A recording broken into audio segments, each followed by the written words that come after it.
de hacer, el día de hoy nos corresponde lo que es el periodo cosmológico de la filosofía griega.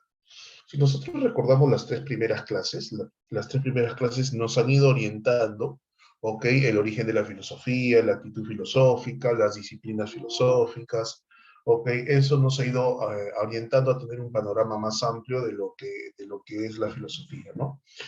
Y un dato muy interesante es que en realidad el curso no debería llamarse filosofía, ¿no? El curso debería llamarse historia de la psicología. Historia de la psicología, ¿no? Porque básicamente lo que nosotros hacemos es una revisión histórica de los planteamientos filosóficos en las distintas épocas de la historia humana, ¿no? De la historia de la humanidad. No es que hagamos filosofía en sí. Si es que más o menos tienes una idea de lo que es filosofía, inclusive hemos visto distintas definiciones de filosofía según distintos autores, ¿no? Hemos visto según Hegel, según Wittgenstein, ¿no? Según Aristóteles, ¿no? De distintas definiciones de lo que es filosofía. De una u otra manera, la filosofía tiene que ver con el hecho de la búsqueda constante de conocimiento, ¿no? La búsqueda constante de conocimiento. La gran pregunta es, ¿eso es lo que nosotros hacemos en este ciclo, en las clases preuniversitarias? No, en realidad nosotros no hacemos eso. Nosotros no hacemos filosofía propiamente dicha, ¿no? Propiamente dicha.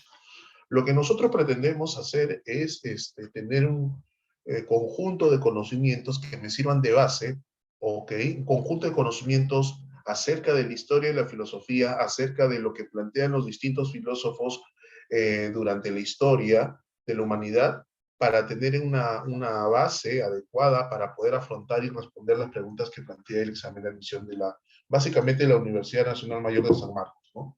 Tomando en cuenta además, ¿no? Este, Tomando en cuenta además que hoy en día, en la actualidad, las preguntas que plantea San Marcos, y no solamente en filosofía, sino en todos los cursos, ¿cierto? En todos los cursos son preguntas de eco, ok, son preguntas de eco.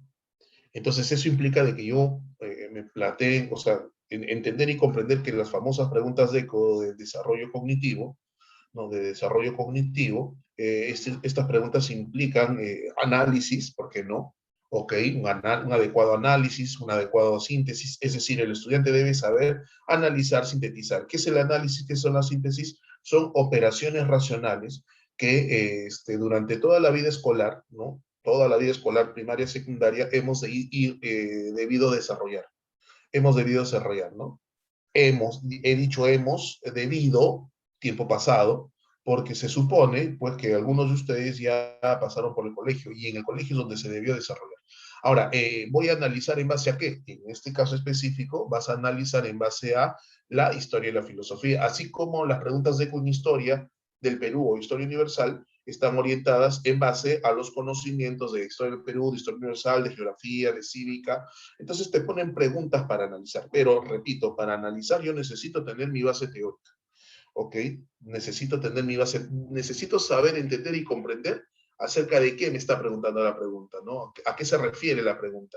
La pregunta puede ser muy marcada, una marcada pregunta acerca de la filosofía marxista, acerca de la filosofía hegeliana, acerca de la filosofía de Wittgenstein. Sí, perfecto, pero yo necesito saber qué cosa me está preguntando de cada uno de ellos, ¿ok? Y para eso necesito tener mi base teórica. A partir del día de hoy, nosotros justamente vamos a empezar a construir esa base teórica, ¿ok? Que de repente algunos ya la tienen, ya la poseen, simplemente tienen que reforzarla, ¿ok? En cuanto a filosofía. Y la primera parte, en las tres siguientes, o sea, a partir de hoy, la que viene y la subsiguiente semana, 3 semanas de aquí en adelante, contando la de hoy, vamos a dedicarnos a desarrollar lo que es la filosofía griega, ¿no? La filosofía griega, la filosofía clásica.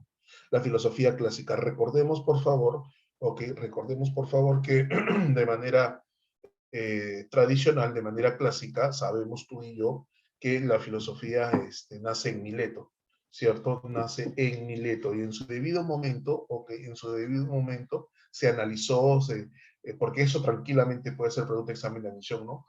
marque usted la alternativa que corresponda a uno de los factores que permitió el surgimiento de la filosofía en Mileto, ¿no? En la zona de Mileto, en Grecia. Varias cosas que recordar ahí, ¿no? Varias cosas que recordar. Una, por ejemplo, que Mileto no es una polis. El hecho de que Mileto no sea una polis, sino no sea una colonia griega, eso ya te da mucha información. ¿Por qué, profesor? Porque el hecho de ser una polis como Atenas, como Esparta, como Tebas, por ejemplo, implicaba de una u otra manera que las personas que vivían ahí, no las personas que vivían en Atenas, en Esparta, en Tebas, no tenían mucho margen de libertad de pensamiento, ¿no? Es decir, en estas ciudades estaba concentrado el poder económico, el poder político, el poder religioso, también sobre todo el poder religioso, sin que Grecia tenga una fuerte, o sea, sí había una religión, ¿no? Esta religión basada en los dioses Zeus, pero no había una clase sacerdotal muy poderosa que digamos, pero sin embargo había. El hecho de vivir en estas ciudades implicaba de una u otra manera que no podrías, vamos a utilizar este término, discrepar, ¿no? Desde el punto de vista político, económico, ¿no? Porque estabas en esta ciudad donde estaban concentradas, había mucho más control. El vivir fuera de estas ciudades, Mileto está lejos, alejada, Mileto no es una polis, eso debe meterte muy bien en la cabeza, Mileto no es una polis, Mileto es una colonia griega, ¿no? Es una ciudad que de una u otra manera fue colonizada por los griegos, ¿no? Fue colonizada por los griegos, pero Mileto es un puerto, ¿no? Es una isla, es un puerto. Entonces, eso implica de que uno tiene que empezar a pensar que si es puerto hay intercambio comercial. Al haber intercambio comercial va a haber personas de distintas culturas, fenicios, caldeos, egipcios, distintas culturas que tenían contacto con estos griegos que vivían en esta colonia. Entonces, esto traía como consecuencia intercambio no solamente comercial, sino también un intercambio cultural. Entonces venían los griegos con su cultura, con sus creencias, con sus dioses. Venían los fenicios con su cultura, con sus creencias, con sus dioses. Lo mismo con los caldeosirios, todos. Entonces este griego que vive en esta ciudad Mileto, o que se cuestionaba, se preguntaba, tenía esa libertad, había más libertad de cuestionamiento, si realmente estos dioses, Zeus, Afrodita, Poseidón, con los cuales él ha crecido, son los únicos dioses que existen, o si realmente existen, ¿cierto? Y si existen esos dioses, tendrían que ser más poderosos que los dioses egipcios. Entonces, como que también había una constelación de dioses. Esto empezaba a generar lo que permitió el surgimiento de la filosofía, el asombro, el cuestionamiento, la curiosidad, ¿no? Entonces, mira solamente con la pregunta acerca del origen de la filosofía, geográficamente hablando, dónde nace, hay bastantes preguntas que es tipo de eco que uno puede hacer. Date cuenta un poco entonces a lo que tú tienes que ir acostumbrándote, ¿no? A lo que tienes que ir acostumbrándote al análisis, ¿no? Eso es una de las cosas, al margen de la información que yo te pueda dar, que tu profesor de historia, de geografía, de las dos historias te pueden dar, el estudiante tiene que aprender a analizar, ¿no? A analizar. Bueno, este es un espacio preuniversitario, no es un espacio de colegio. Un espacio de colegio se debe priorizar.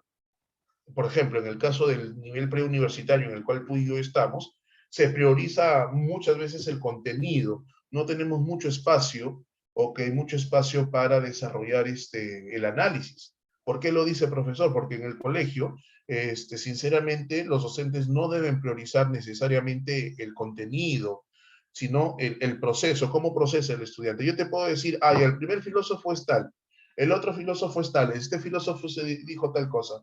Ya va acá, como docente, la pregunta es, ¿y eso de qué sirve? ¿Para qué? ¿Cómo lo proceso? ¿Qué debo entender? ¿Qué implica eso? Un estudiante, yo recuerdo mucho en mi época secundaria, yo recuerdo la primera obra literaria que me hicieron leer en secundaria, ¿no? En secundaria, primero de secundaria, Paco Yunque, ¿no? Este cuento, Paco Yunque, me mandaron a leer en secundaria, pero no solamente me dejaron leer y listo, a mí me mandaron a hacer lo que bueno, no sé si siguen utilizándolo, me parece que muy poco. Hay otras estrategias, por supuesto. A mí me mandaron a hacer un trabajo monográfico. Me mandaron a hacer un trabajo monográfico donde yo tenía que colocar el personaje principal, el personaje secundario, el resumen de la obra, ¿no? interpretación de la obra, todo, un trabajo. En aquel entonces, pues muchachos, seguramente te reirás, pero no, se utilizaban las máquinas de escribir antiguas, donde uno presentaba su trabajo en su folder de Manila. Entonces, ¿eso qué implicaba? Que el estudiante leía y tenía que interpretar una obra, ¿no? ¿Qué quería decir esa obra Paco Yunque, por ejemplo? Me acuerdo muy claramente que habla acerca de la discriminación, acerca de lo que hoy en día se llama el bullying, ¿no? Interesante. Eso es lo que se debe hacer y el estudiante que postula San Marcos debe acostumbrarse desde ya a desarrollar este tipo de preguntas de ¿no? Muy bien, entonces el día de hoy nosotros vamos a hablar acerca del periodo cosmológico de la filosofía, ¿no? La filosofía griega clásica se divide en tres partes, ¿ok? Y aquí lo que te voy a decir ya es dato, no dato, conocimiento puro, dato.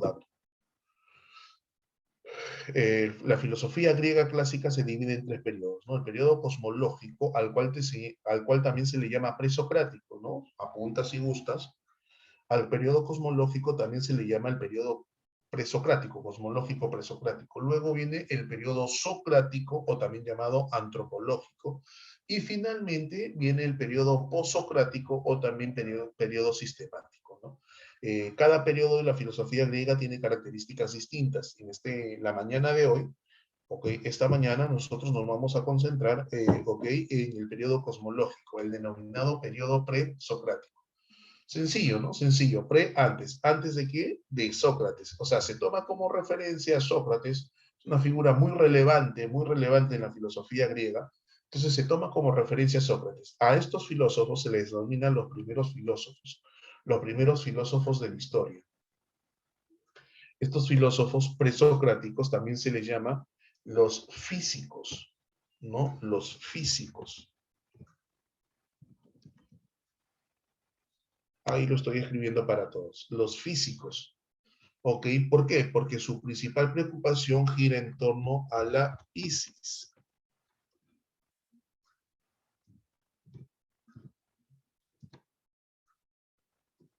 ¿Ok? En torno a la Piscis. ¿Ok? En torno a la Piscis. ¿Ok? Los físicos en torno a la Piscis. Profesor, ¿por qué? ¿Qué significa Piscis? La palabra Piscis significa naturaleza. ¿Ok? La palabra Piscis significa naturaleza. Entonces, si a estos filósofos, ¿ok? Si a estos filósofos, a estos primeros filósofos, del periodo presocrático, del periodo cosmológico, se les reconoce con el nombre de los físicos por su preocupación por la Piscis. Entonces, si te acabo de decir que Piscis significa naturaleza, entonces, ¿en qué gira la preocupación de estos primeros filósofos? Su preocupación gira en torno a la naturaleza.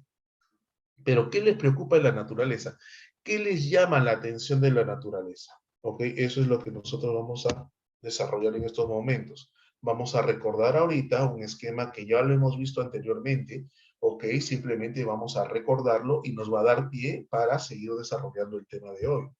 Recuerda que todo surge a partir del asombro, y ya hemos hablado en extenso del asombro, y que del asombro surge lo que se conoce como el pensamiento mágico religioso, ¿ok? Donde principalmente encontramos no una sociedad organizada, no una división de clases sociales, no. Encontramos todavía una sociedad muy primitiva, pero primitiva no quiere decir que sea negativa, muy arcaica, muy incipiente, ¿no? Una sociedad no tan desarrollada, donde vamos a encontrar la figura de este chamán, que es una especie de médico brujo que interpreta, entre comillas, los mensajes de los dioses, ¿no? Y que los demás lo toman como una persona ligada a los dioses, que habla con los dioses, ¿no? Que interpreta el lenguaje de los dioses. Este lenguaje de los dioses les es transmitido a través de la naturaleza, justamente, a través de las estrellas, o sea, la naturaleza se comunica, entre comillas, con este personaje, ¿no? Este personaje no es otra cosa más que, presta atención porque esto es importante, este personaje no es otra cosa más que una persona muy observadora, pero él mismo no sabe que es observadora. Su observación sigue siendo su observación sigue siendo muy atada a este pensamiento mágico, mítico, religioso. No es para nada una observación empírica, no es para nada una observación científica, racional, no, no, no. En esta persona predomina mucho probablemente el miedo a estos dioses, ¿no? Probablemente el miedo a estos dioses, pero ciertamente quise interpretar los designios, los mensajes de los dioses, ¿no? Entonces, la erupción de un volcán, la lluvia, la falta de lluvia, las estrellas, el movimiento de las estrellas, él lo interpreta como mensaje de los dioses. Así pensaba, esa era la forma, esa era la filosofía que predominaba en aquel entonces, entendiéndose filosofía como el estilo de vida. Posteriormente, ¿no? Posteriormente, sabes muy bien que surge lo que se conoce como el pensamiento mítico religioso. Y probablemente la principal diferencia a nivel social entre el mágico y el mítico religioso es que ya en el mítico religioso surge la figura de clases sacerdotales. Si hay una clase sacerdotal, ya estamos hablando de una división de clases sociales. La clase sacerdotal viene a ser esa clase dominante. Entonces ya no solamente es un chamán, sino es una clase, es una serie de sacerdotes que están organizados y que de una u otra manera entienden y comprenden que ellos dominan al pueblo. Sí, manteniendo la idea de que los dioses le transmiten a ellos el mensaje, ¿no? Pero estos sumos sacerdotes, aparece lo que es la teocracia, no aparece lo que es la teocracia, y se mantiene entonces este pensamiento. Posteriormente, ok, se te mencionó que aparece lo que es el pensamiento filosófico. ¿Y cuál es la diferencia que usted debe recordar acerca del pensamiento mágico religioso, mítico religioso con respecto a este naciente pensamiento filosófico? Básicamente la parte racional. Básicamente la parte racional. Entonces, retomo.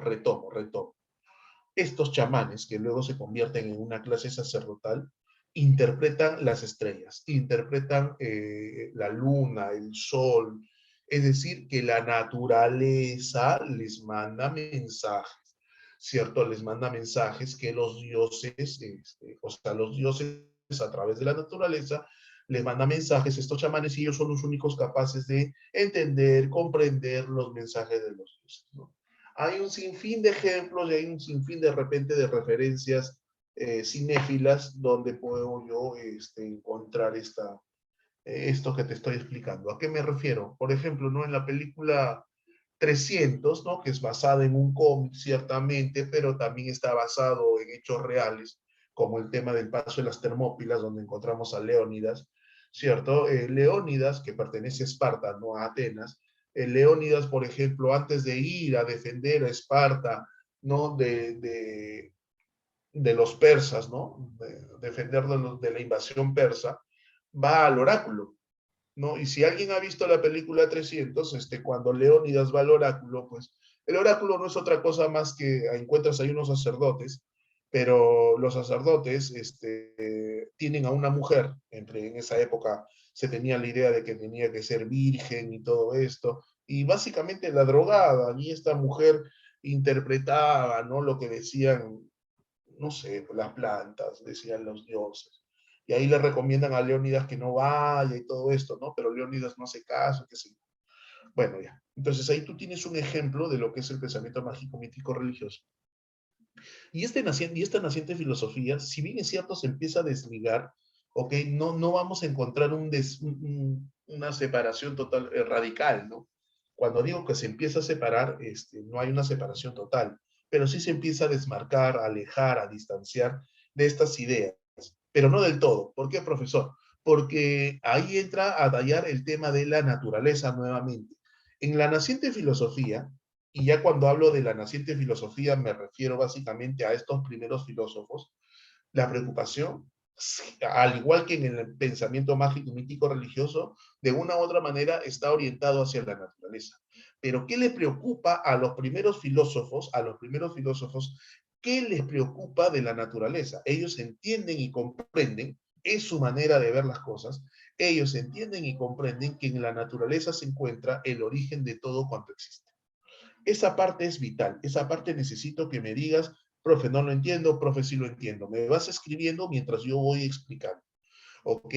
Entonces, estos primeros griegos, estos primeros filósofos, ¿ok? Estos primeros griegos, estos primeros filósofos,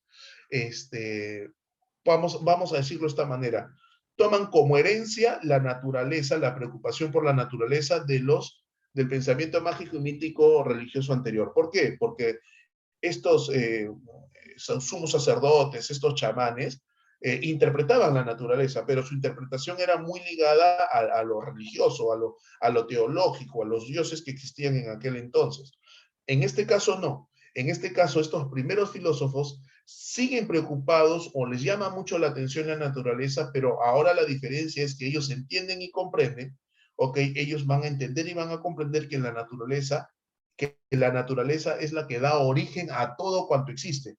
No los dioses, no los dioses, ¿ok? Sino que en la naturaleza, o sea, no necesariamente debe haber una explicación divina, sino que esa explicación de dónde surge todo, cómo surge todo, se da en la naturaleza. Entonces, estos primeros filósofos van a indagar en la naturaleza, van a buscar el elemento de la naturaleza que dé origen a todo cuanto existe.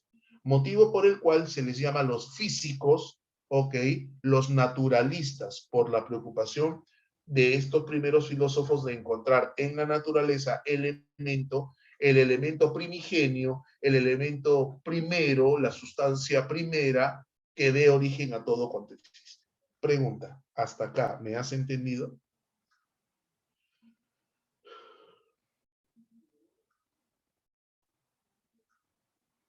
Gracias, Angeli. ¿El resto está ahí? ¿Muchachos están ahí? Gracias, gracias, Crista. Gracias, Valeria. Muy bien, listo. Entonces continuamos. Gracias, Dana. Ok, Milagros. Muchas gracias. Entonces continuamos. Como te decía, vamos a poner esto por aquí. Listo. La filosofía griega, la filosofía clásica. Ariana, ¿me escribiste algo? ¿Me pides algo, Ariana? No, no logré leerte.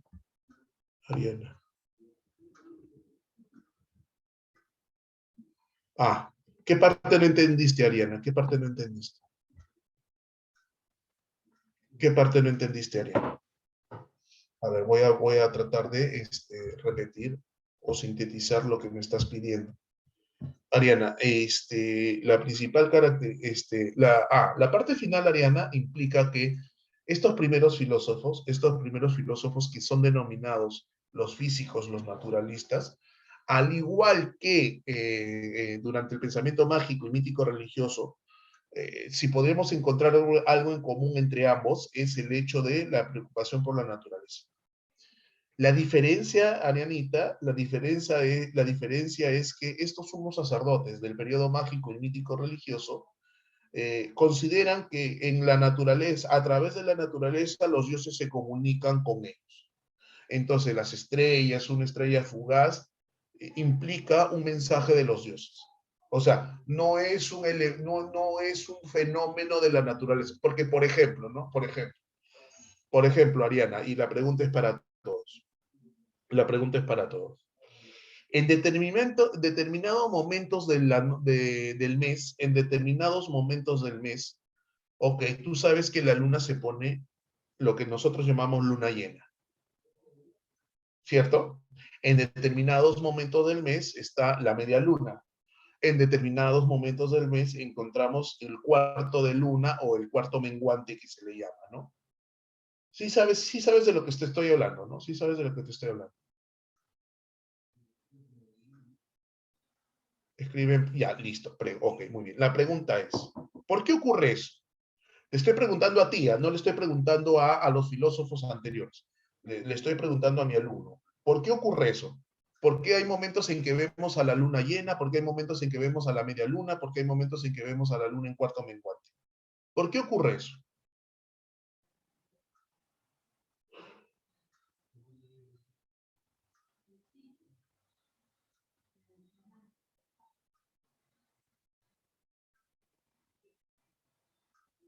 Escríbeme por favor, ¿por qué ocurre eso?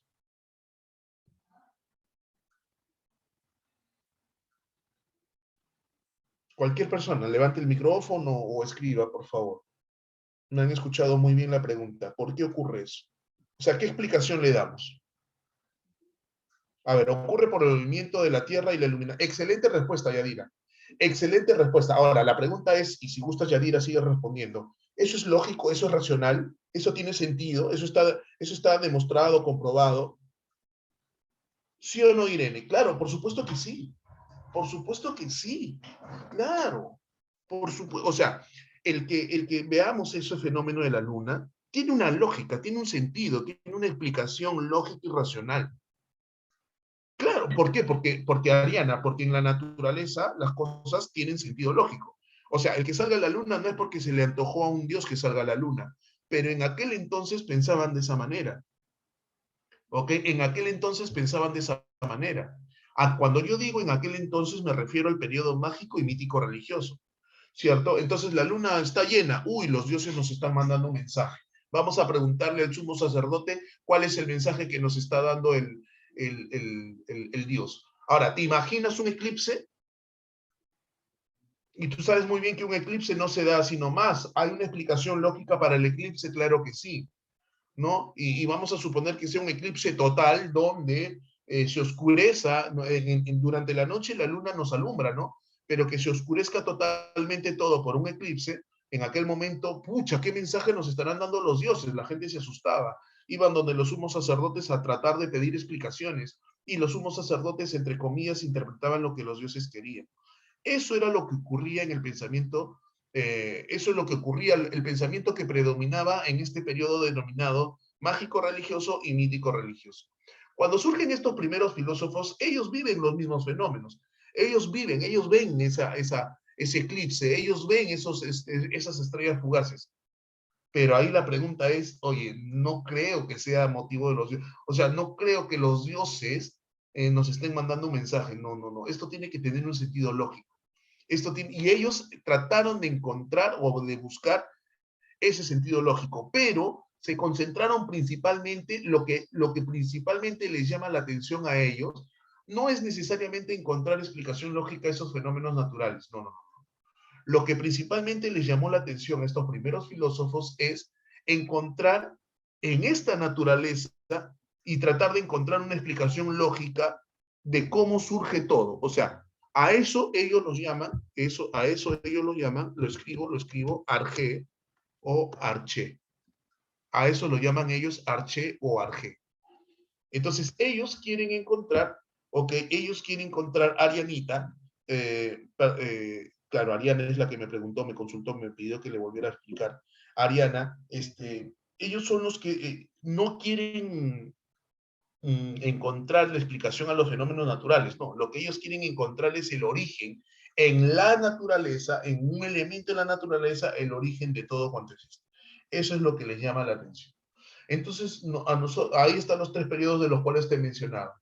¿Ok? Cosmológico, también llamado presocrático, antropológico, también llamado socrático, y sistemático, también llamado posocrático. A nosotros nos interesa este periodo, ¿no? Este periodo cosmológico. Ese que tú ves resaltado, ese es el que nos llama a nosotros la atención. O en todo caso es el que nos va a reunir esta mañana. Periodo presocrático, como te decía, Ariana, ahora sí, todo bien, ¿puedo continuar? Sí, profesor, gracias. No se preocupe, señorita. Entonces empezamos ahí, periodo presocrático. Vamos a dividirlo de la siguiente manera. Vamos a encontrar a los filósofos monistas, y entonces la pregunta es, ¿qué significa monista? ¿Qué significa monista? ¿De dónde viene la palabra monista? Monista, mono, mono. ¿Qué significa el prefijo mono? Uno, así es, muy bien, Angeli. Escribimos para todos, chicos, muy bien, Critza. Muy bien, uno. Entonces vamos entendiendo a qué se refiere. Profe, ¿qué dijo hace un rato? Dijo que ellos se preocupaban por encontrar el elemento o los elementos que den origen a todo cuanto existe, ¿no? Que den origen al universo, sí. Ah, ya. Entonces ahí nosotros tenemos a los monistas. Pregunta, ¿qué plantean los filósofos monistas? Que el origen de todo se puede encontrar, el origen del universo, ¿ok? El origen de todo cuanto existe, ¿ok? Se puede explicar a partir de un solo elemento. Por eso se llaman filósofos monistas. Tenemos a los pitagóricos. ¿Y por qué hago esa diferenciación? Los pitagóricos no son monistas, es que esta diferenciación parte de lo siguiente, y esta parte es importantísima, mucha atención. Los monistas, repito, los monistas son aquellos filósofos que están preocupados por encontrar en un elemento de la naturaleza el origen de todo cuanto existe. Pero si te estoy diciendo que ellos están preocupados en encontrar en la naturaleza aquel elemento que dé origen a todo cuanto existe, entonces de una u otra manera estos señores podríamos decir que son materialistas. ¿Por qué son materialistas? Porque ellos consideran que en un elemento de la naturaleza, ok, un elemento de la naturaleza está el origen de todo cuanto existe. Pero si es un elemento de la naturaleza, este elemento de la naturaleza es un elemento material.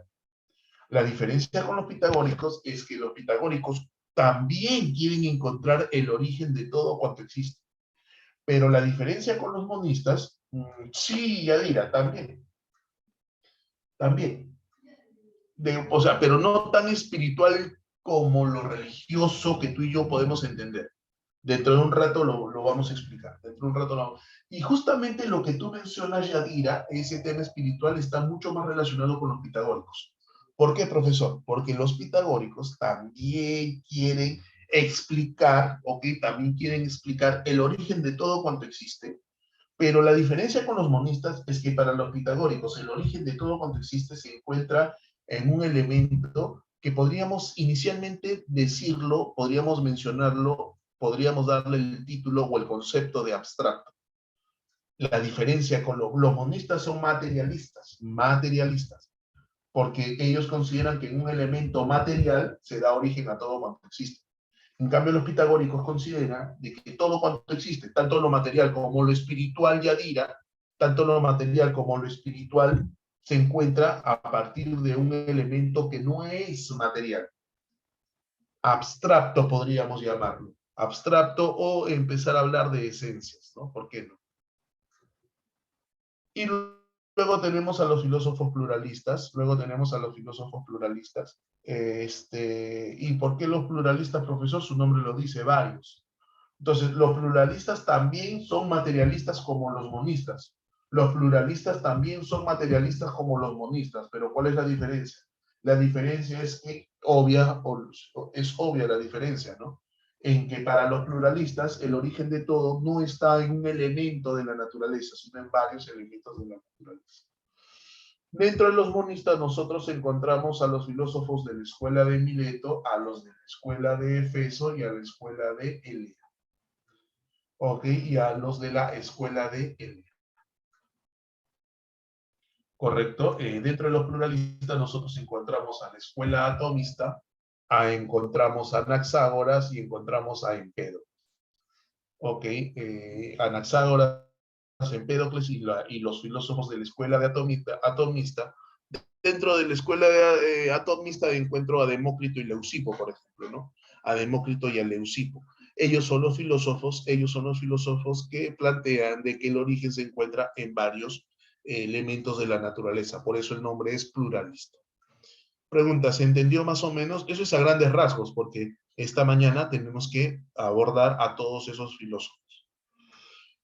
¿Alguna consulta hasta acá, muchachos?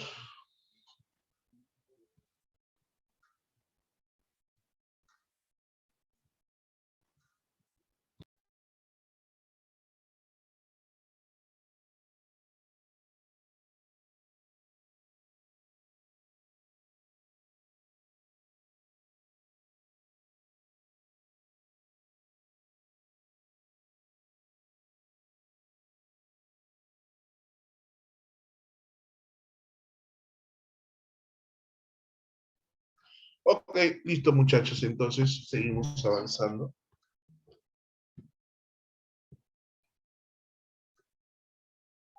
Entonces empezamos por los filósofos monistas. Retomo lo que acabo de mencionar hace un momento, retomo lo que acabo de explicar. Estos filósofos monistas pertenecen a los primeros filósofos de la historia, donde, si tú la diapositiva, ¿no? Pongo el cursor y acá y aquí encuentro la primera escuela, Mileto. La escuela de Mileto no es por gusto. ¿Por qué, profesor? Porque obviamente, ¿dónde surgen los primeros filósofos? En Mileto. Pregunta, ¿y qué ocurre en Mileto? En Mileto será el nacimiento de la filosofía. En Mileto será el nacimiento de la filosofía. Yo al inicio de esta mañana, los primeros minutos de esta clase, les dije, ¿no? Mileto es una colonia, no es una polis, hay mayor libertad.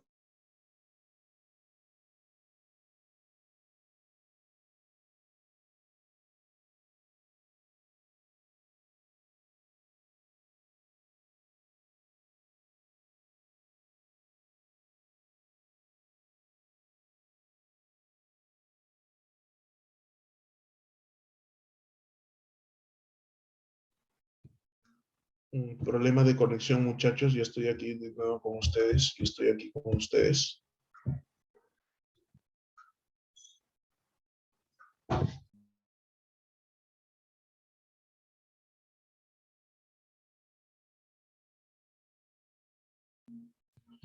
Listo. No, no, hubo un problema de conexión. Se me fue la conexión, pero ya estoy con ustedes nuevamente. ¿No? Entonces les decía que ustedes deben recordar, ¿no? Deben recordar este hecho, ¿cómo se llama? El hecho de que nace la filosofía en Mileto. Ese tema de la libertad de pensamiento. Entonces aquí yo voy a encontrar a la escuela de Mileto, a la escuela de Efeso y a la escuela de Elea. En la escuela de Mileto encuentro a Anaxímenes, a Anaximandro y al que es considerado el primer filósofo de la historia. ¿Y quién consideró el primer filósofo de la historia? Tales de Mileto. Tales de Mileto. En la escuela de Efeso encuentro a Heráclito de Efeso y en la escuela de Elea a Zenón, a Parménides y a Genófanes. En cuanto a la escuela de Elea, nos vamos a concentrar principalmente en Parménides. Principalmente en Parménides. Entonces vamos a revisar a Anaxímenes, a Anaximandro, a Tales. En el orden correcto es Tales, Anaximandro y Anaxímenes. Luego a Heráclito y posteriormente a Parménides. Esa va a ser un poco la secuencia que vamos a desarrollar. ¿Sí? ¿Estamos bien hasta acá? Sí, profesor. Ok, listo.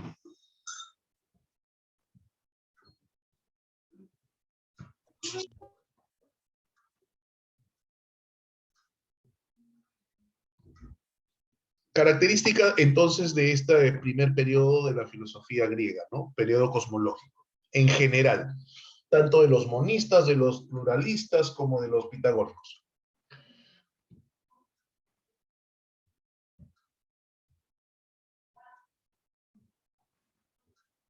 Ok, y primera característica, ellos entienden y comprenden de que existe algún tipo de ley que regula el funcionamiento del universo, lo que te decía hace un rato, la luna, hay momentos en que la luna está llena, el cuarto menguante, luna media luna, ¿cierto? Listo. La pregunta es, ¿y por qué, no? O sea, los anteriores, los del mágico mítico religioso dicen, porque los dioses quieren que sea así. No, estos primeros filósofos algo les dicen de que hay una ley que regula. Hoy en día tú y yo sabemos, como bien me respondió Milagros, me parece que la te respondió, de que, profe, lo que pasa es que el movimiento de la Tierra, el sol que ilumina, todo eso hace que nosotros veamos la luna llena, la luna tal, tal. Perfecto. Eso tú y yo lo sabemos. O sea, esa ley que regula el funcionamiento de la naturaleza, en cuanto al ejemplo de la luna que hemos dicho, eso tú y yo lo sabemos hoy en día. En aquel entonces, estos primeros filósofos intuían de que existía una ley y que esa ley era posible encontrarla a través de la razón. Entonces, una primera característica de ese periodo. Para ellos, no es coherente, estos primeros filósofos, no es coherente la idea de creación de comienzo absoluto. Y esta es una idea que tú la encuentras, sobre todo para aquellos que son cristianos católicos, lo encuentras en la Biblia, ¿no? ¿De dónde crea Dios? Me refiero al Dios cristiano católico. Me refiero al Dios cristiano católico. ¿No? En la Biblia, en el Génesis, el primer libro de la Biblia, ¿ok? En las primeras líneas de la Biblia dice, y Dios creó todo de la nada. O sea, antes de eso no existía nada, ¿cierto? Entonces, Dios, cristiano católico, crea todo de la nada. para estos filósofos es imposible que algo salga de la nada. Entonces no es coherente de que se cree. Entonces para ellos la naturaleza siempre ha existido, pero implica que ha ido evolucionando. La idea de evolución, la idea de desarrollo, ¿ok?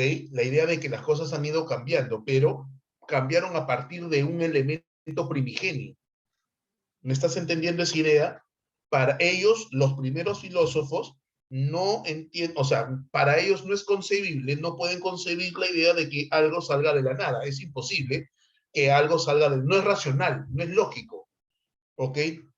Lo que existe, de una u otra manera, debe haber surgido de algo.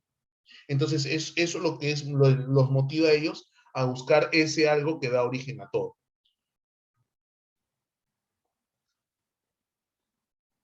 Y su explicación es de carácter racional, rechazando el recurso a lo mágico y a lo contradictorio. ¿Ok? ¿Se entendieron esas características? No te vayas a olvidar. Con eso estamos resumiendo, sintetizando el origen de la filosofía, el surgimiento de estos primeros filósofos. ¿Sí, Claudita? ¿Sí, Ariana? ¿Todo bien? Sí, profesor, todo bien. Sí, gracias, profesor. Ok, muchachos. Ok, señoritas. Entonces aquí tenemos nosotros a los primeros filósofos, ¿no? Tales de Mileto, Anaximandro y Anaximandro, ¿no? Entonces vamos a trabajar con ellos, ¿no? Escuela de Mileto, Tales, Anaximandro y Anaximandro. El primero, Tales de Mileto. Ok, Tales de Mileto. Y eso que tú ves ahí es una gráfica que yo he escogido para tratar de explicarte a ti qué viene a ser, o sea, qué es lo que da origen a todo cuanto existe, ok, todo cuanto existe para Tales de Mileto. Pregunta, ¿qué es esa gráfica que te estoy mostrando? ¿Qué representa? Sí lo debes saber, sí lo debes conocer. Sí, ciclo, pero no necesariamente la naturaleza, Yadira. ¿El ciclo del agua? Muy bien, excelente. El ciclo del agua, ¿no? El agua se evapora, se condensa, luego se precipita, ¿no? Se evapora, se condensa y luego se precipita. Perdón. Perdón, me atoré. ¿Cierto? Entonces, el ciclo del agua. ¿Por qué, profesor? Porque justamente para el señor Tales de Mileto, ahora, esta parte es importantísima, lo que te voy a decir es importante, ¿no? Antes de que leas, de que te distraigas con la lectura. Tú y yo hoy en día sabemos que eso es correcto. Si retrocedemos las diapositivas, recuerda que ellos tratan de buscar una explicación racional a los fenómenos naturales. Una explicación racional que no tenga nada que ver con la participación de los dioses. Pero si tú y yo nos preguntamos o sea, cómo surgen las explicaciones racionales, y surgen de la observación que nosotros tenemos o hacemos de la naturaleza, de la observación que nosotros hacemos de la naturaleza. Repito, de la observación ordenada, sistemática, empírica que hacemos. Podríamos decir, ok, nos podemos aventurar a decir que Tales de Mileto fue el primer ser humano en el mundo, esto es una especulación, pero nos vamos a aventurar a decirlo, en hacer uso de la observación, en observar.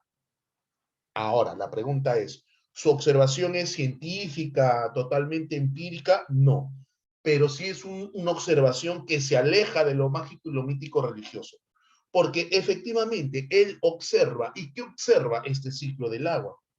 Además observa que las plantas, los animales, los seres humanos, para vivir necesitan agua. ¿Ok? Entonces él trata de encontrar una explicación lógica a esto, del origen de todo cuanto existe, y dice de que el origen se encuentra en un elemento de la naturaleza. ¿Cuál es ese elemento de la naturaleza? El agua. Pero en algunos libros, inclusive, son mucho más estrictos en la explicación, y no es que sea el agua en realidad, sino el estado de humedad, dice. Estado de humedad, ¿ok? Entonces, ahora sí, leemos. Es la primera explicación basada en la observación y la razón recurriendo a un elemento de la naturaleza. Probablemente por eso sea considerado el primer filósofo de la historia, ¿ok? Porque va a ser la primera persona en dar una explicación ciertamente que trata de ser más racional, no quiere decir que sea 100% racional, pero basada en la observación. Entonces, él observa. ¿Dónde viven tales? En Mileto. ¿Qué cosa Mileto? Puerto. Pregunta, ¿de qué depende la economía de ese puerto? De lo que te ofrece el mar. Entonces, el mar te da vida. Su observación lo lleva de una u otra manera a concluir eso. Profe, eso es cierto, tú y yo sabemos que no es del todo cierto. Sin embargo, lo principal no es que si tuvo o no tuvo razón Tales. Lo principal de Tales de Mileto, y mi estudiante debe tenerlo en claro, ok, lo principal que debes recordar de Tales de Mileto es, es ser el primer intento de dar una explicación racional ante todo lo que era irracional antes de él, ¿no? Porque antes predominaba lo mágico, lo mítico religioso, no, él trata de una explicación racional. Pero esta explicación está basada aquí, ¿en qué? En la observación. Una observación, no podríamos decir que es 100% sistematizada, no es una observación 100% científica, pero ya es un inicio, ya es una observación un tanto más lógica, ¿no? Pero no llega a ser 100% lógica o racional, pero se acerca a lo racional. Pregunta, ¿se entendió la explicación de Tales?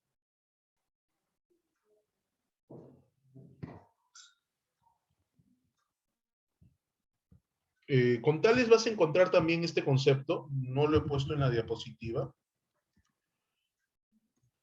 Y ahí nosotros vamos a encontrar, mira, vamos a encontrar que no es que haya un divorcio total de lo mágico y de lo mítico religioso. ¿Por qué, profesor? Porque ese concepto que tú ves ahí, esa palabra, ilosoísmo, significa que todo está rodeado de dioses. Todo está lleno de dioses. Todo está lleno de dioses. Profe, pero no era que estos filósofos ya se separaron de lo mágico y lo mítico, no, yo no he dicho eso, yo he dicho que se empiezan a alejar, se empiezan a separar, pero todavía mantienen ciertos lazos con lo mágico y lo mítico religioso. Hay una anécdota que cuenta que Tales de Mileto estaba en el pueblo, ¿no? En el pueblo, y de repente alguien con un imán empezó a caminar, a transitar por las casas, ¿no? Por los pueblos, por las calles, con un imán. Y obviamente tú sabes las propiedades del imán. El imán atrae, pues, los cuerpos metálicos, ¿cierto? Entonces las casas que estaban construidas en aquel entonces con madera y con clavos, ¿cierto? Los clavos empezaban a moverse, ¿no? A querer salirse de las casas, del orificio donde estaba clavado, se movían los clavos. Entonces, Tales de Mileto dice, entonces todo tiene vida. Hasta los cuerpos inertes, los cuerpos que, o sea, no respiran, tienen vida. ¿Por qué? ¿Y por qué tienen vida? Porque todos los dioses están dentro de todo. ¿Ok? Los dioses están dentro de todo, por eso tenemos vida. No porque los dioses viven dentro de nosotros. Entonces ahí te das cuenta un poco esa convivencia aún en estos primeros filósofos de este pensamiento mágico, mítico, religioso, con este pensamiento más racional que empiezan a tener de la naturaleza, ¿no? Ese es el señor Tales de Mileto. Luego viene el señor Anaximandro.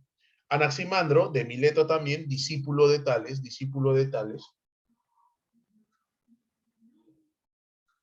El señor Anaximandro le tiene una pregunta a Tales de Mileto, ¿no? Estamos especulando. Probablemente su pregunta sea, oye, Tales, una preguntita. Tú dices que todo surge a partir del agua, ¿sí? El agua es elemento, ya, listo, perfecto. ¿Y cómo explicas tú que del agua surge el fuego? Si al contrario, el fuego apaga el agua. Entonces, como te darás cuenta, no es que la explicación de Tales sea la explicación absoluta, total, no. Entonces, ante eso, Anaximandro se cuestiona y dice, no, pues, el agua no es el origen de todo. Anaximandro observa, analiza, ¿no? Observa la naturaleza, analiza, y él nos dice que el elemento primigenio no es el agua, sino que el elemento primigenio, que lo he representado yo con esa imagen que tú ves en la pantalla, es una imagen nada más, ¿ok? Pero el elemento primigenio lo llama apeiro. ¿Qué cosa es apeiron? Apeiron no es agua, apeiron no es fuego, apeiron no es aire, apeiron no es tierra, pero sí es un elemento en la naturaleza que lo llama apeiron.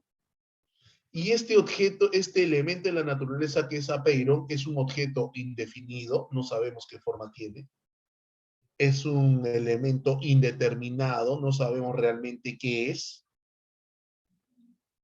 y es un elemento infinito, es decir, está presente desde siempre, y a partir de él surge todo cuanto existe, surge el agua, el fuego, y de ahí todo cuanto existe, los mares, los ríos, las plantas, el ser humano, los planetas, el universo, todo surge a partir de la peina. ¿Ok? Entonces, ¿cuál es el punto en común entre Tales y Anaximandro? Que el punto en común es que para ellos el origen de todo se encuentra en un elemento de la naturaleza, pero el punto discrepante o la diferencia es que ese elemento de la naturaleza para Tales es el agua o estado de humedad, mientras que para Anaximandro es el apeiron que tiene esas características. Ok, es indefinido, es indeterminado y es Anaxímenes, el señor Anaxímenes. Y el señor Anaxímenes nos menciona de que el origen no es el agua, no es el aire, no es el apeiron, es el aire. Aire, ese elemento, esa gráfica que tú ves ahí, ok, hace referencia al aire, ¿no? Hace referencia al aire, viene de ser el aire. Listo. Ok, ahora, la gran diferencia entre Anaxímenes y los dos anteriores es la siguiente. Ni Tales ni Anaximandro esbozan una explicación de cómo es que a partir del agua, de cómo es que a partir del apeiro, qué proceso existe para constituir los otros elementos, o la naturaleza, o la materia. Eso sí dice Anaxímenes. Anaxímenes dice, no es el agua, no es el apeiro, es el aire. Lo novedoso de Anaxímenes es que él incluye, o en todo caso, nos dice cómo es, a partir de qué procesos se construye o se forma la naturaleza, se forma todo cuanto existe. Entonces, él nos habla de dos procesos, el proceso de condensación y la rarefacción. ¿Ok? Cuando el aire está condensado, se forma lo duro, lo concreto, ¿no? Piedras, hielo. Cuando el aire está condensado, se forma lo sólido, ahí está, esa es la palabra correcta, lo sólido. Cuando el aire está enrarecido, rarefacción, el aire, ok, forma el fuego, ok, forma el fuego. Y a partir de ahí, todo lo demás. Ahora, la gran pregunta es, profe, pero ¿en serio eso es correcto? Estamos nosotros transitando por las primeras explicaciones filosóficas que surgen y las primeras explicaciones o la primera preocupación filosófica propiamente dicha gira en torno a saber, conocer, ¿ok? Determinar cómo se origina el universo, ¿ok? Y ellos consideran, estos primeros filósofos consideran que el origen del universo, entiéndase universo como naturaleza, se encuentra en elementos de la misma naturaleza. Por eso es que se dedican a buscar. En la naturaleza ese elemento que dé origen a todo cuanto existe. Palabras clave: Piscis, ok, Arge, Cosmo. La palabra cosmo o cosmos, ¿qué significa? Universo, profesor. No, universo no, orden. ¿Ok? Orden. Entonces, los primeros filósofos que pretenden encontrar el arjé, ¿ok? De todo cuanto existe. ¿Y dónde piensan encontrar ese arjé? En la Piscis, para que puedan a través de ello, ¿qué? Explicar el cosmos del universo. ¿Cómo, profe? Otra vez. ¿Qué pretenden estos primeros filósofos? Encontrar el arjé. ¿Qué significa arjé? Origen, principio.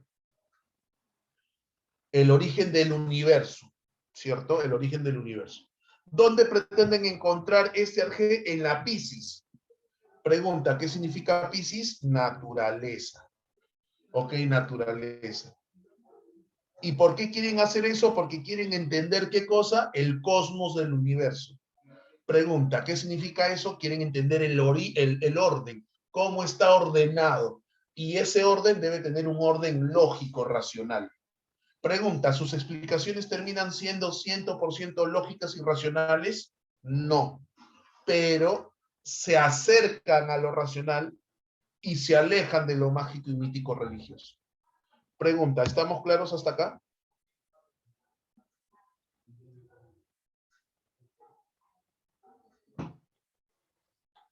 Ok.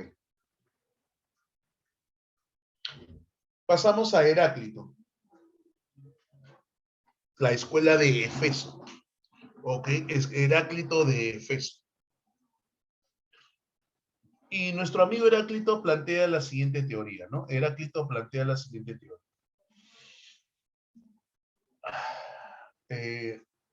Si recordamos, los primeros filósofos habían hablado de agua primero, apeino, y aire. Y seguramente lo más probable es que los libros nos dicen, que efectivamente se referían a ese elemento de la naturaleza. Se referían a ese elemento de la naturaleza.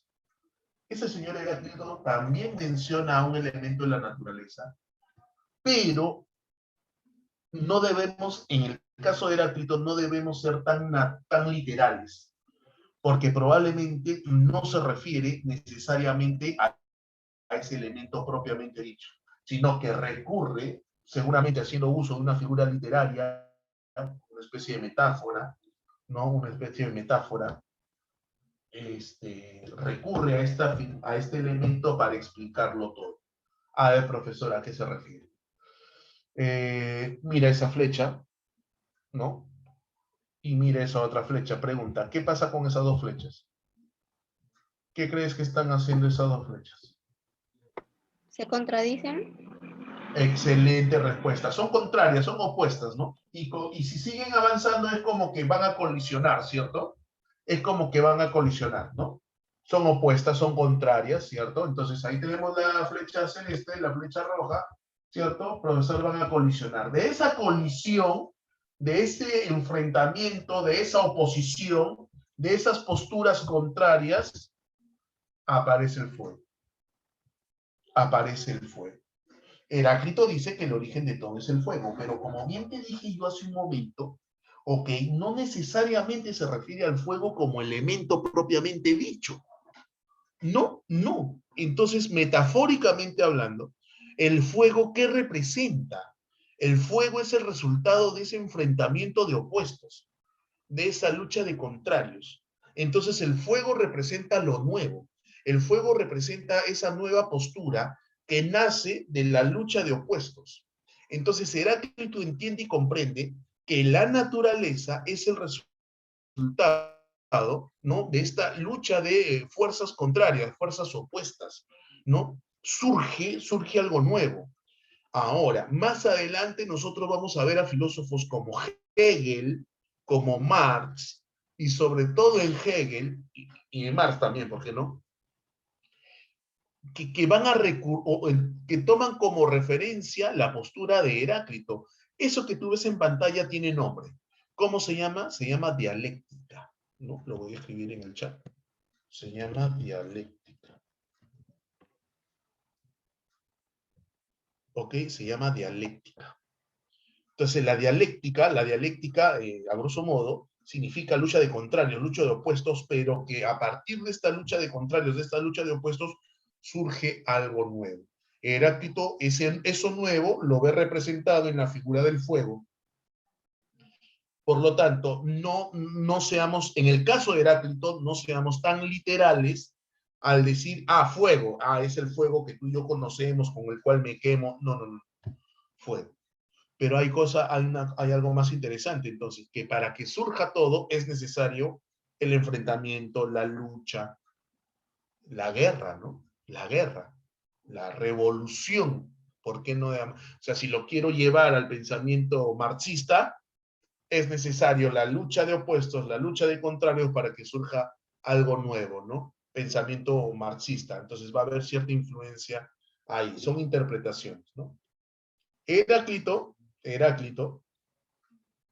Es el filósofo del devenir. ¿Ok? Este concepto también debes tenerlo claro, del devenir. Es el filósofo del devenir. ¿Ok? ¿Por qué? Porque Heráclito nos va a decir algo súper importante, muchachos.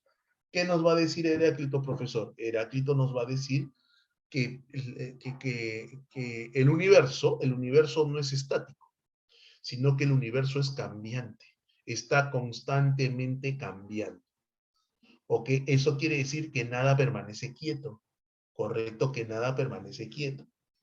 ¿Por qué filósofo del devenir? Todo cambia, todo fluye, ¿no? La frase que se utiliza para recordar a Heráclito, la frase que se le atribuye a Heráclito para reforzar la idea de que todo está cambiando, todo está fluyendo, es esta, ¿no? Una persona no se puede bañar dos veces en las aguas de un mismo río. Una persona no se puede bañar dos veces en las aguas de un mismo río. Pregunta, ¿qué significa eso? Si nosotros nos ponemos a pensar en el río, si nosotros nos ponemos a pensar en un río, en el río, correcto, el río, las aguas siempre están constantemente moviéndose.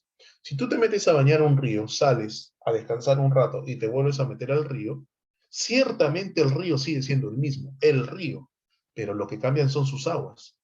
Las aguas no son las mismas. Las aguas ya fluyeron, las aguas ya cambiaron. Importante que recuerdes eso, porque este filósofo Heráclito, insisto nuevamente, influye mucho en el pensamiento, sobre todo de Hegel, y eso nos falta un montón de semanas para llegar a Hegel, ¿ok? Entonces va a influir en el pensamiento de Hegel al plantear de que nada es estático, ¿ok? Nada es estático, las cosas cambian, ¿no? La idea de que todo está constantemente cambiando, fluyendo, porque todo fluye, todo cambia. Y que al contrario, ¿no? Cuando algo está estático, cuando algo se mantiene quieto, termina extinguiéndose o termina desapareciendo, ¿no? Imagina, entonces piensa en un cadáver. Piensa, a ver, sí, Nicolás, una persona no se puede bañar dos veces en la misma agua de un río. Sí, en la misma agua de un río o en las aguas de un mismo río. Sí, Nicolás. La pregunta es, piensa en un cadáver. ¿Qué pasa con el cadáver?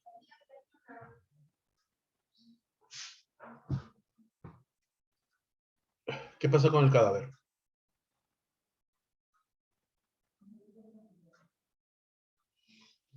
Trabaja conmigo, por favor, trabaja conmigo. ¿Qué pasa con el cadáver? Se descompone, se deteriora, pero un cadáver es inerte.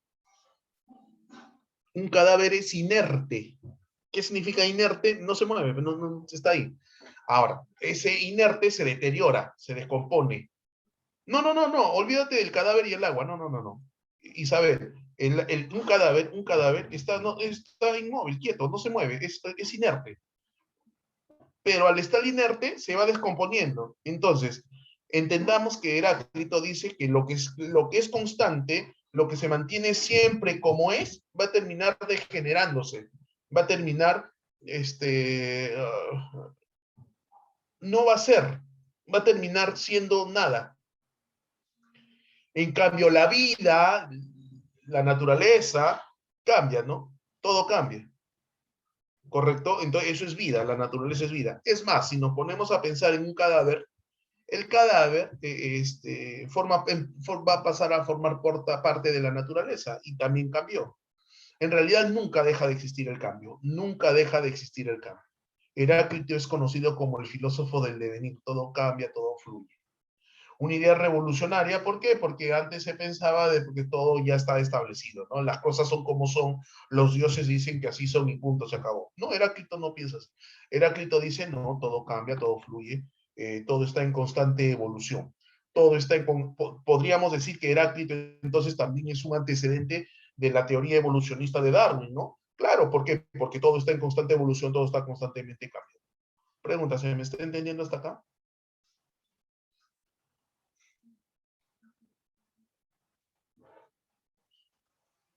Ok, gracias, Claudia. Ahora sí pasamos a Parménides, que pertenece a la escuela de Elea. ¿Ok?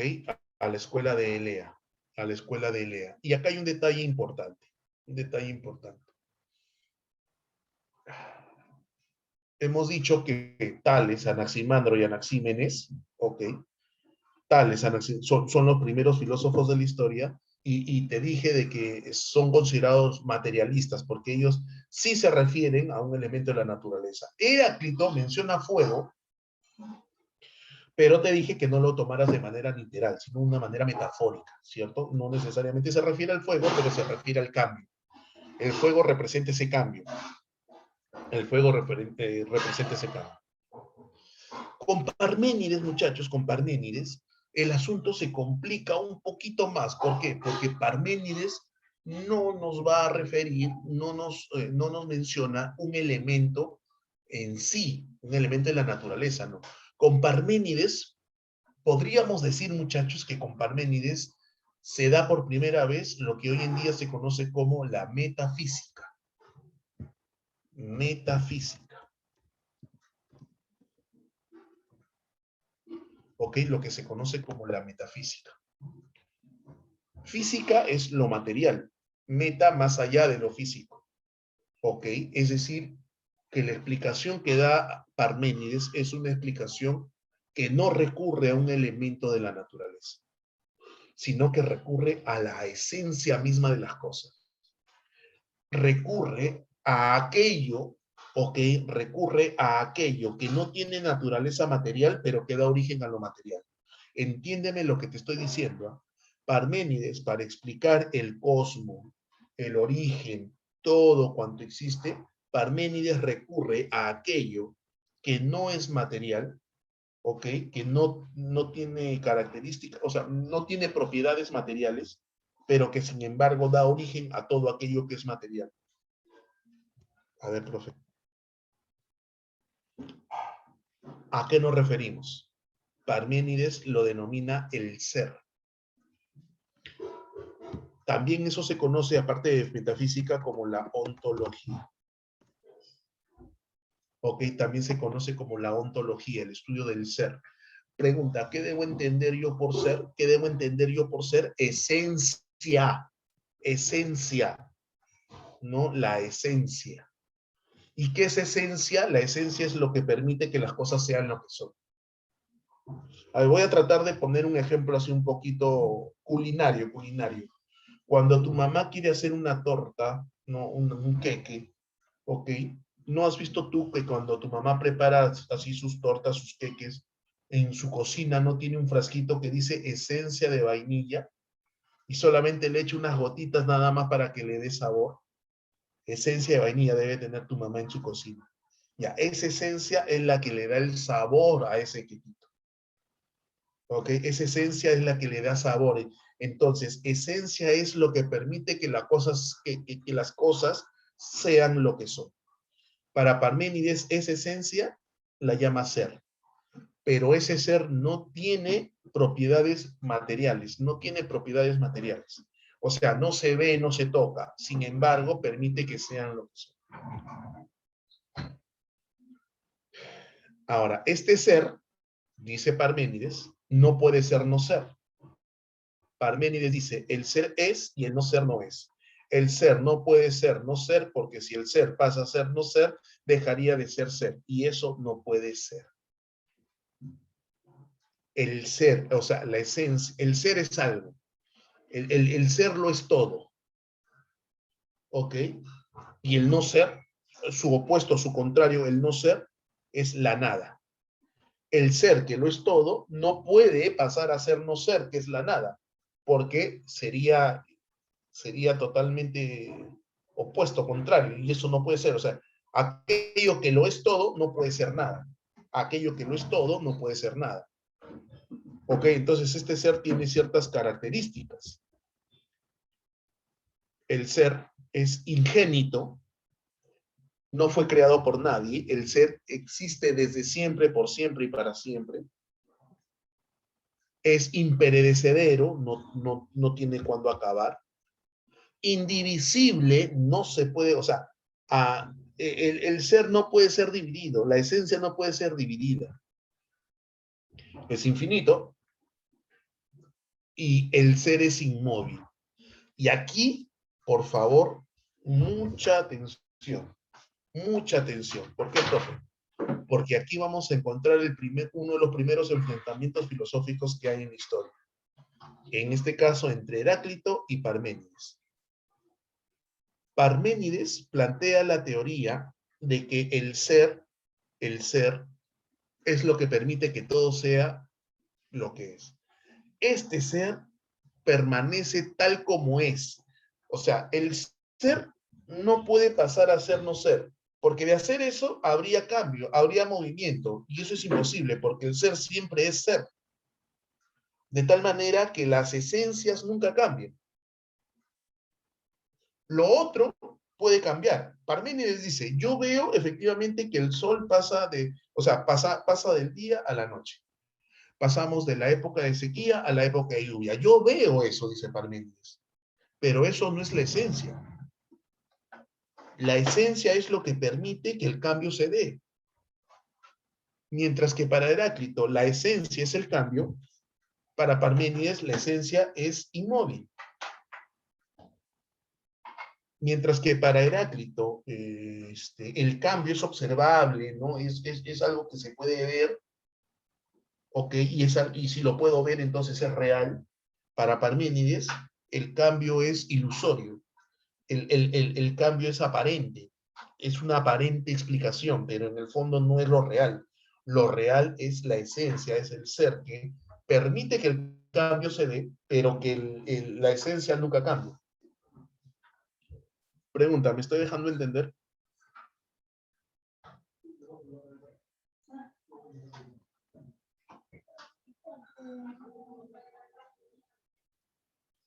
Seguro, ¿no? Esta parte es importante, ¿ah? Heráclito defiende la tesis de que todo está constantemente cambiando y eso es real. Eso es real, el cambio es lo único verdadero que existe. Heráclito. Parménides dice, sí, efectivamente, las cosas cambian, pero ese cambio es ilusorio. Ese cambio no explica todo. ¿Por qué? Porque lo que explica inclusive el cambio es la esencia misma. Todo puede cambiar. Yo veo que todo cambia, pero la esencia nunca cambia. Profe, un ejemplito. Claro, por ejemplo, tú eres Francisco Fernández. Ok, Francisco Fernández es el mismo cuando tuvo 5 años, cuando tuvo 10 años, cuando tuvo 15 años, cuando tuvo 20 años, cuando tuvo 25 años, cuando tenga 30, 35, 40, 45. ¿Será el mismo? ¿Sí o no? No, porque obviamente el profesor va a cambiar, su cuerpo cambia y eso lo vemos. Disculpa, pero sigue siendo Francisco Fernández así tenga 5 o tenga 55 o no. ¿Sigue siendo Francisco Fernández o no? Entonces su esencia nunca cambia. Su esencia nunca cambia. Lo externo cambió. Creció, se engordó, se dejó bigotes, se cortó el cabello, qué sé yo. Cambió. Perfecto. Cambió de trabajo, cambió de lugar de vivienda, cambió, un montón de cosas. Pero sigue siendo Francisco Fernández. Sí. Entonces su esencia no cambia. Eso dice Parménides. La esencia nunca cambia. Pregunta, ¿se entendió Parménides?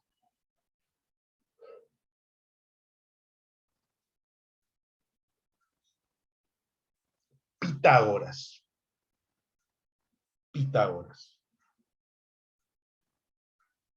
Ok, ya diga, chévere. Y en Pitágoras vamos a encontrar algo interesante. En primer lugar, debe decir, sí dice, no es que debe decir. Bueno, en realidad debe decir pitagórico, los pitagóricos, ¿no? Claro, ¿por qué? Porque en realidad es la escuela pitagórica. Recibe el nombre de su maestro, Pitágoras. Muy inteligente, considerado. Ok.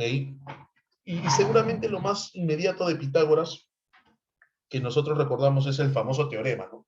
Entonces, estamos tentados, Pitágoras de Samos, de la isla de Samos.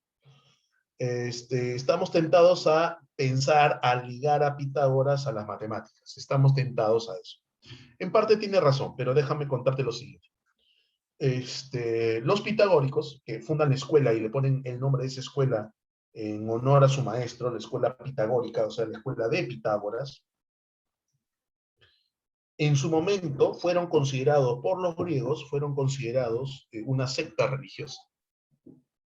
¿Ok? Una secta religiosa. ¿Ok? Y para entender eso, te lo estoy copiando en el chat, debemos hablar unos instantes acerca de los misterios órficos.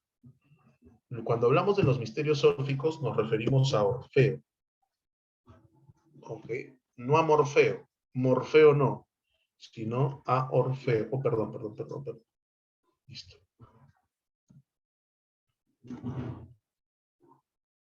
¿No? Uno dice los brazos de Morfeo cuando va a dormir, ¿no? Los brazos de Morfeo, no me refiero a ese Morfeo, a Orfeo. ¿Ok? Los misterios órficos en la Grecia antigua hace referencia a este personaje Orfeo, ¿no? Y una leyenda acerca de cómo fueron creados los hombres, ¿no? Y los hombres fueron creados, ¿cierto? Pero a partir de los cíclopes, ¿ok? Cíclopes es toda una historia, es toda una leyenda, pero muy interesante. ¿Por qué? Porque a partir de estos misterios órficos, ¿ok? En Grecia, como que empieza a surgir una nueva religión, donde aparece este concepto. Te lo estoy escribiendo en el chat. Este concepto que no había surgido antes, dualismo. El dualismo. Obviamente la palabra dualismo significa dos, ¿no? Dos. ¿Ok? Entonces aparece el concepto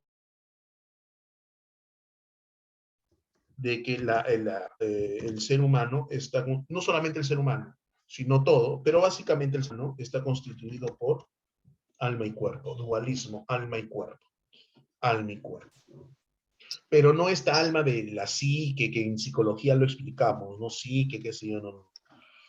Esta alma y este cuerpo, ¿no? Dualismo. Entonces, profe, pero los pitagóricos no son matemáticos, es que la pitagórica tiene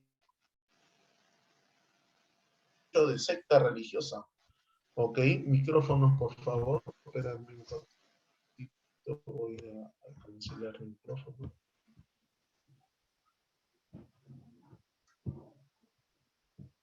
Bueno, no sé, parece que no se puede cancelar un micrófono. Entonces, dualismo, alma-cuerpo. Ok, los pitagóricos tenían esa concepción alma-cuerpo, ¿cierto? El alma y el cuerpo. Características de la escuela pitagórica. He aquí el antecedente del pensamiento platónico del mundo de las ideas.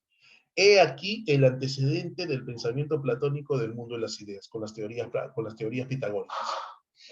Otra cosa que le llama la atención a los pitagóricos, ¿no? Otra cosa que le llama la atención. Obviamente, el alma tiene origen divino y el cuerpo tiene origen material. Listo. A los pitagóricos les interesa conocer el cosmos. Profe, ¿qué es el cosmos? Usted me dijo, orden. La palabra cosmo significa orden. Orden. Ellos quieren entender el orden del universo. Entonces, para ellos, y este orden debe explicar el origen del universo. ¿Ok? El orden, este orden debe explicar el origen de cómo funciona el universo. Ese orden o ese cosmos no está en el agua, en el aire, en el fuego, en el ser, en el nada, sino en muchos dicen números, pero en realidad son en las relaciones numéricas, ¿no? En las relaciones numéricas. A ver, un ratito, perdón, me acaba de salir un mensaje que no quiero que aparezca. Listo. Ok, en las relaciones numéricas. Por favor, mira la imagen, estoy con el cursor. Este que está acá, que tú ves acá, ¿qué cosa es? A tu derecha, ¿qué cosa es?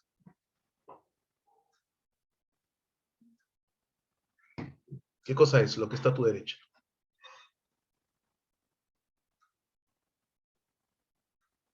Ajá, es una concha de mar, es un caracol, concha de mar, ¿cierto?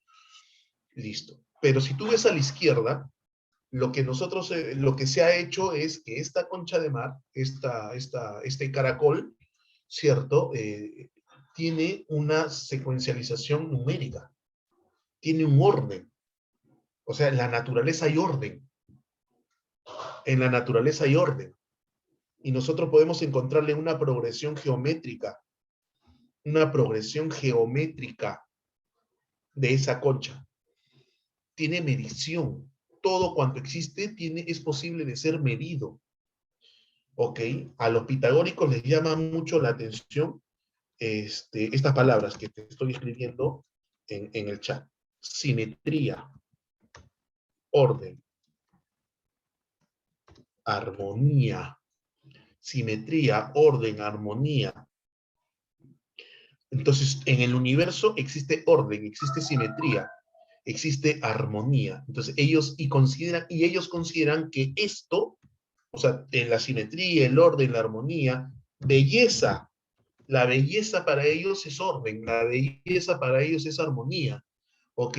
Es armonía, ¿correcto? Hay un documental muy bonito en Discovery Channel, no, en Nat Geo, National Geographic, de los pitagóricos, la relación de los pitagóricos con la armonía, con la belleza, con los números, y cómo explican, por ejemplo, la belleza humana, ¿no? La proporción, otra palabra clave que tienes que recordar de los pitagóricos, la proporción, ¿no? Las proporciones, debe haber igual proporción.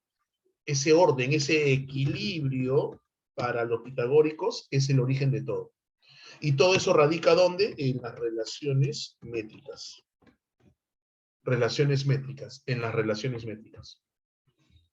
Entonces, los pitagóricos hablaban justamente de números de relaciones métricas, ¿no? Por ejemplo, ¿no? Ahí tenemos el rostro de una mujer, ¿ok? Y yo no sé si tú has llevado cursos de dibujo, pero a las personas que les enseñan a dibujar o llevan cursos de diseño, qué sé yo, les enseñan a dibujar el rostro humano, el cuerpo humano, ¿cierto? Y les enseñan a tener en cuenta la simetría. Pero la simetría, ¿qué cosa es? Relación métrica, o sea, igual proporción, igual distancia. Entonces, esas palabras, orden, armonía, belleza, son clave para los pitagóricos. Pero ¿en qué radica ese orden, esa armonía, esa belleza, esa simetría? ¿En qué radica? En las relaciones métricas. Y las relaciones métricas están basadas ¿en qué? En las relaciones numéricas, en los números. Claro, tradicionalmente vas a escuchar que te dicen, para los pitagóricos el origen de todo son los números. No es que sean los números, no es que sean los números, sino es que sean esas relaciones que surgen a partir de los números. Esas relaciones, ahora, entiende y comprende que si hablamos de números, no es material. Los pitagóricos no pueden ser considerados materialistas. Los pitagóricos no, porque cuando nosotros hablamos de número, hablamos de algo abstracto, inclusive metafísico, ¿no? En metafísico. Entonces, en la escuela pitagórica vamos a encontrar esta gráfica que está acá, ¿no? Esta gráfica que está acá. Yo te decía que los pitagóricos eran considerados una secta, eran bien raros los pitagóricos.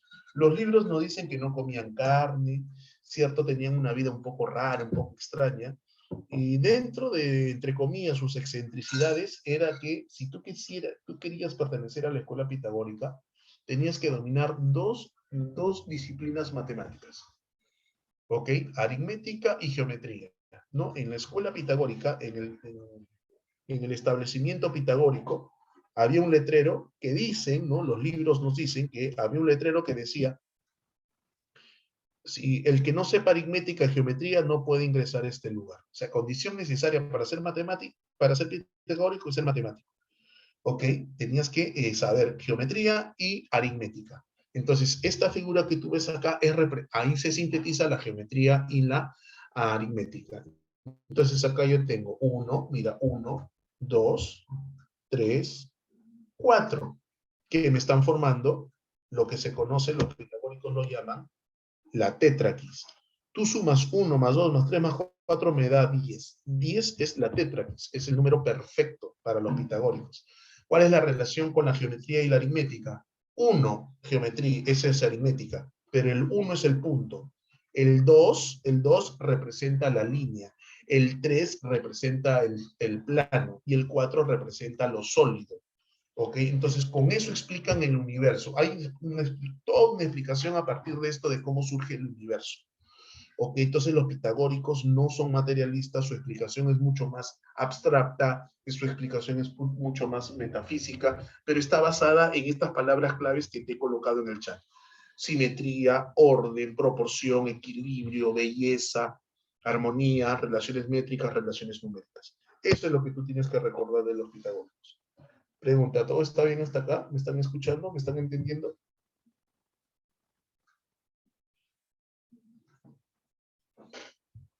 Ok. Ahí están los misterios órficos que te decía, el dualismo antropológico que te decía, ¿no? Esa división entre alma y cuerpo, ¿no? Los misterios órficos que te mencionaba al inicio de la explicación pitagórica, ahí están, ¿no? De los misterios órficos surge el dualismo antropológico, es decir, que el ser humano está constituido por alma y por cuerpo. Y eso va a ser influencia para el pensamiento platónico, que a su vez va a ser influencia para el pensamiento cristiano católico. ¿Me estás entendiendo?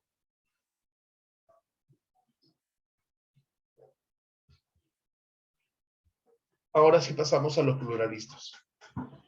Ahora sí pasamos a los filósofos pluralistas, ¿correcto? Y estos filósofos pluralistas, ya hemos dicho que pluralista varios elementos de la naturaleza, a la escuela atomista, a Anaxágoras y a Empédocles. Y dentro de la escuela atomista, a Leucipo y a Demócrito. Empezamos por Empédocles. Y Empédocles dice, obviamente, pluralista varios elementos. Ya se había mencionado anteriormente Tales, agua. Anaxímenes, aire. Heráclito, fuego. Ya se había mencionado elementos, ¿no? Empédocles dice, sí, bacán, pero es imposible que de un solo elemento surja todo, pues. Entonces, él nos dice que todo cuanto existe se da a partir de la unión de 4 elementos. Agua, fuego, tierra, aire. O sea, todo cuanto existe. Y eso me hace acordar un poco de biología, ¿no? A ver, te lo voy a escribir en el chat. Dime qué es chon.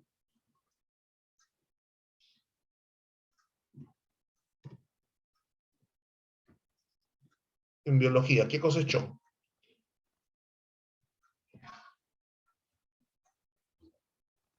¿Qué es chon?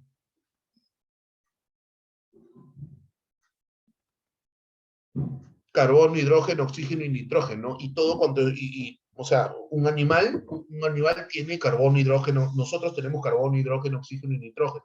En el agua lo encontramos, en el aire, o sea, encontramos todo eso, ¿cierto? Me hace recordar eso, ¿por qué? Porque podríamos decir que este es un primer elemento que tranquilamente puede ser el carbono o el hidrógeno, cualquiera, pero a lo que voy es que la vida surge, y eso te lo han explicado en biología, la vida surge justamente por estos 4 elementos, carbono, hidrógeno, oxígeno y nitrógeno. Ya, Empédocles probablemente sea el que anticipe esta explicación, pero él lo llama la combinación de estos 4 elementos. Ahora, la pregunta es, ¿cómo se unen esos elementos?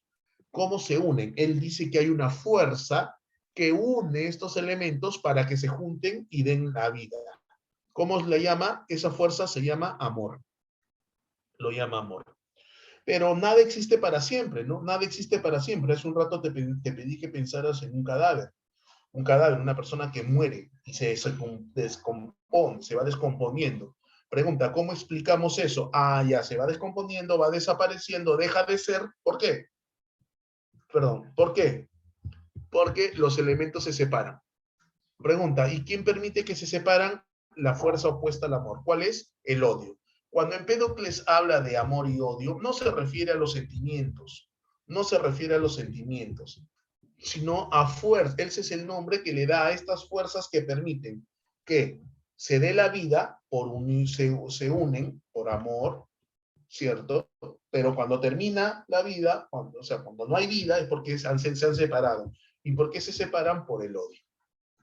Pero entiende y comprende que amor y odio no son sentimientos, son energías a las que se refiere Empédocles. ¿Quedó claro Empédocles?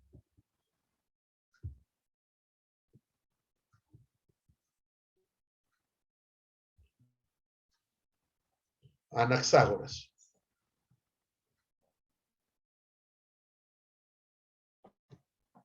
Y Anaxágoras introduce el concepto de semillas o espermatas. Semillas o espermatas. La palabra espermata es el origen de la palabra esperma, el esperma. El esperma es la semilla, ¿no? Es la semilla que da origen a la vida. Listo. Pero mira, por ejemplo, lo que ves ahí. ¿Ves ahí? ¿Reconoces esa imagen? ¿Reconoces esa imagen? ¿Qué son? Ajá. En mi época, cuando yo era niño, cuando mi hermano también era niño, se llamaban Playgos, ¿no? Acá en Perú había una empresa que hacía estos Legos, pero producción nacional, y le llamaron Playgo. Playgo. Ajá, Playgo. Entonces, ¿qué ocurría, no? Quien era más hábil con esto era mi hermano, no yo. Entonces mi hermano podía construir N cosas había distintos, bueno, inclusive en casa mi papá y mi mamá lo llamaban, está jugando con sus ladrillitos, se decían, ¿no? Pues no, parecían ladrillitos. Ahora, el hecho es que podías cosas a partir de esto. ¿Ok? Podías construir a partir de cosas. Entonces yo quiero que tú te imagines que cada fichita, cada ladrillito es una semilla. ¿Ok? Es una semilla. Por lo tanto, yo puedo concluir que hay distintos tipos de semillas, ¿ok? Hay distintos tipos de ladrillitos, ¿no? Distintos tipos de semilla en color, forma, tamaño, distintas formas. Hay distintas formas. ¿Qué pasa? Que cuando yo uno esas semillas, ¿ok? Cuando yo uno esos ladrillitos, esas semillitas, ¿ok? Vienen a ser las homeomerías, no se conoce con el nombre de homeomerías, pero estas semillitas, qué sé yo, no se, a ver, no se juntan por sí mismas porque por sí mismas no tienen inteligencia. Entonces, Anaxágoras dice que hay una inteligencia superior al cual él llama nous, que ordena. Entonces, imagínate que la persona que ordene ese conjunto de ladrillitos es el nous, es la inteligencia superior, y le da una forma. Entonces, cuando se forman, cuando se juntan y le das una forma adecuada, puedes construir esto, ¿no? Entonces, las homeomerías se juntan, ¿no? Se juntan y forman ese muñeco, ¿no? Yo recuerdo mucho, cuando era adolescente, ¿no? Y me iba a pasear por algunos centros comerciales, que en aquel entonces pocos eran los centros comerciales. En mi época, el centro comercial, por decirlo así, de moda, el más pichón de todos era, se me fue el nombre, estaba en San Isidro. Camino Se del me fue el Inca. nombre. ¿Cuál? Camino del Inca. No, en San Isidro. Camino Real. Ok, y me fui a pasear con mis amigos, pues no, Camino Real, me fui a pasear con mis amigos a Camino Real, y ahí vi un delfín enorme de más de un metro, hecho con puros plegos, con puras figuritas de Plego. Me quedé impresionado. En mi casa, quien construía eso, naves, carritos, un montón de cosas, era mi hermano. Mi hermano era muy hábil para eso. ¿Ok? Y entonces, cuando yo empecé a estudiar filosofía y empecé a analizar esta teoría de Anaxágoras, a mí se me vino la figura de mi hermano, porque era la mejor forma de explicarlo. Y por eso escogí esa figura, para que tú entiendas. Entonces, cuando se separan, no hay nada, pero cuando se juntan, forman algo. Pero ¿quién le da esa forma? Anaxágoras dice el nous. ¿Ok? Es la inteligencia superior, porque estas por sí mismas no tienen inteligencia, no tienen forma de juntarse. Finalmente tenemos a Demócrito, ¿no? Los atomistas, y ellos nos dicen de que la realidad está constituida por átomos. Sí, tomo división. Es decir, que a partir de un elemento, que no es agua, no es fuego, no, sino que es un elemento que no se divide en más, ¿no? Entonces, ellos anticipan la teoría química, ¿no? Teorías químicas que nosotros hoy en día conocemos. Pero nos dicen lo siguiente, ¿no? Cuando los átomos, que dicho sea de paso para ellos, para Demócrito y Leucipo, los átomos tienen distinta forma, distinto tamaño. Ok, son microscópicos ciertamente, ¿no? Ciertamente, pero tienen distinta forma, distintos tamaños. Ok, cuando estos átomos se juntan, forman algo. Y cuando los átomos se juntan, ¿qué ocupan? Un espacio, el espacio está lleno. Cuando el espacio está lleno es porque hay algo, está constituido por átomos. Entonces, Demócrito y Leucipo dicen, cuando los átomos se juntan, ocupan un espacio, el espacio lleno, entonces forman algo. Un árbol, un animal, un ser humano. Pero también nos dice que cuando esos átomos se separan, eso quiere decir que eso deja de ocupar un espacio, por lo tanto hay nada. El espacio lleno existe, el espacio vacío no existe. El espacio lleno, el ser, el espacio vacío, la nada. El espacio vacío, la nada.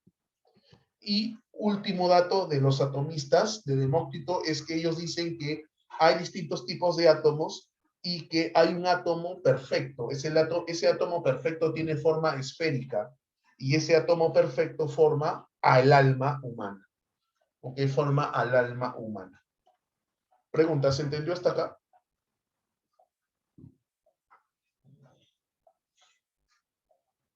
¿Alguna consulta con respecto a esto de primer periodo, periodo cosmológico?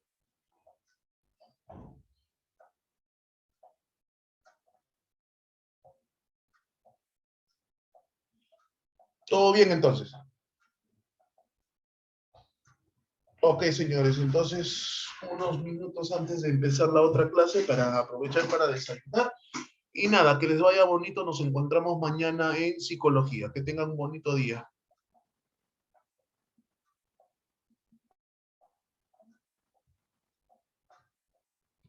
Gracias a todos ustedes.